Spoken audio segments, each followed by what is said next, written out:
welcome back to 843 TV. Joining us now is our guest, William Court of the Court Atkins Group. Good morning, and thank you for coming out to this beautiful spot this morning. Good morning. It's a pleasure to be here. Now, we understand that your firm has a wonderful ability to be able to blend the home designs with the environment. Tell us how you go about that. How do you approach that and do it so seamlessly? Well, we are blessed to live in an absolutely wonderful part of the world, and so it's a great opportunity for us to work in a community like this at Spring Island.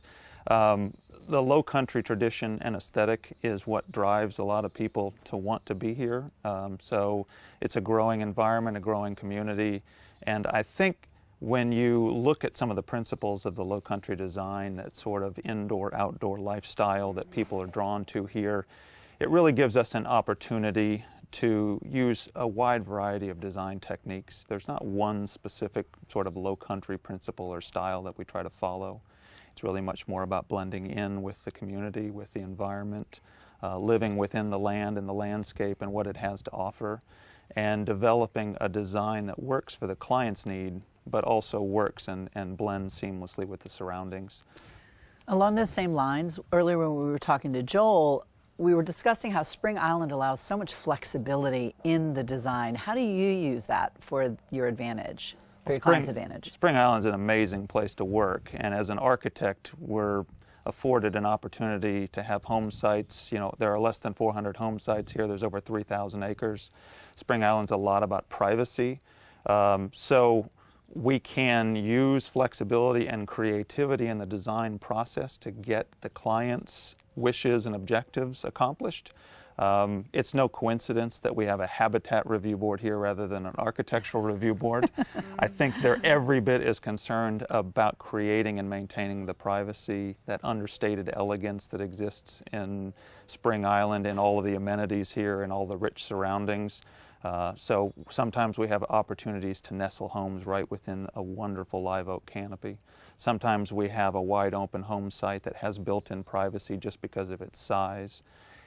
Regardless of how it works out with the site, it gives us the flexibility to kind of impart unique character and design ideas on each project that have more to do with what the client is looking for than what we're looking for. But in reality, we want those clients to feel like they own the island, that it is theirs, that they can't see their neighbors. And Spring Island wants that very much too. So it's a great opportunity. You've always told me, and I've seen this in practice, actual practice, that customer service is your main goal.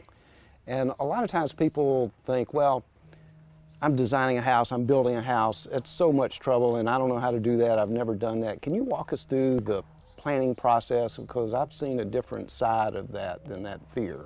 Sure. Well, the most important thing is they're not our homes. While we design them, we don't live in them. So the service part of the equation in architecture and interior design is so important to us.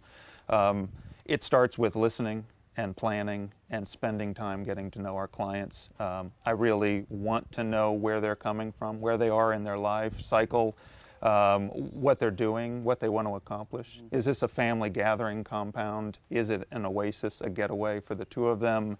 Do they have grandkids? How much time are they going to spend here? Will this be a full-time residence? All of those kinds of questions about how they live and how they want to live while they're here impart something to the design process. And so when we marry that with the lot that they've selected, the home site that they're utilizing, the prevailing breezes, where the sun's going to be at different times of day, all of those things come together and create a wonderful opportunity for sort of a unique custom home environment. It does not have to be difficult. Hopefully we can make the process enjoyable and seamless and smooth for them. That's what I've seen more than anything, yeah. We understand you've had considerable amount of growth over these last few years. Share with us where you started and where you are today. Yes, well, we've been blessed to have some wonderful clients that have allowed us to grow over the years. We've been around for about 13 years now. We have grown to a staff of about 30 architects and interior designers. At the same time, while we're a larger firm, we have an opportunity to build small project teams around each of our individual clients. So our hope is that they will learn to know 4 or 5 of us very intimately, and that we'll have an opportunity to work one-on-one with them as we develop their design. The rest of the team is just there for support. If we need some additional horsepower to get a project done in a timely fashion, we can do that. We have had such a great ride here, and the communities like Spring Island that we get a chance to work in create an opportunity for us to really become our clients' trusted advisors. We can work with them on design, architecture, interior design, all of the fine details, but we can also get to know them and how they live and how they work, and the opportunities that afford us to become that trusted advisor for them. In a meeting recently this week, we were talking more about places to eat in Beaufort and Bluffton than we were about the architectural details that were going to be needed to support the project.